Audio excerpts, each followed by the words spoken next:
Les deux facteurs les plus principaux sont quand même l'importance des couverts, ça c'est la priorité à travailler. Donc ça, il faut vraiment produire des grands couverts, des grosses biomasses. Après, il y a toute une réflexion sur le choix des couverts, mais en fonction de ces sols, il faut voir si on travaille plus sur le côté carboné ou si on travaille plus sur des destructions de couverts au stade assez jeune. La deuxième réflexion, c'est surtout limiter au maximum le travail du sol.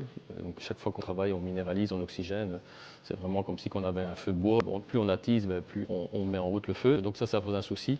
La gestion des matières organiques aussi, produites sur l'exploitation. Donc mine de rien, c'est impactant aussi, surtout sur le carbone labile. Donc c'est vraiment la manière de faire tourner cette matière organique du sol. Donc elle est super importante aussi. C'est un peu des trois gros piliers avec la rotation des cultures aussi, l'allongement des rotations qui est importante. Mais couvert maximisé au maximum dès qu'il y a moyen.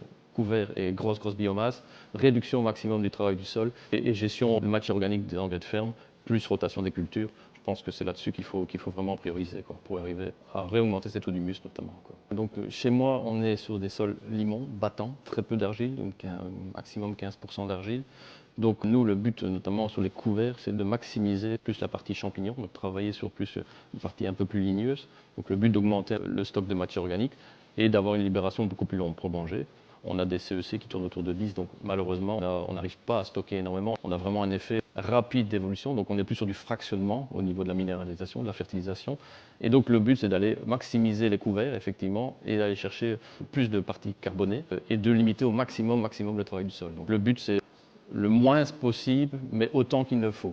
Et puis après, on essaie de semer soit en direct, quand la possibilité le fait, on ne touche pas, on vient se faire un semis direct, soit on vient minimiser le travail du sol et on fait juste ce qu'il faut pour avoir une qualité de semis qui permet d'avoir une implantation de nos cultures, tout simplement. Ces deux piliers-là qui travaillent, je pense que c'est vraiment la priorité pour maximiser et augmenter un peu notre matière organique.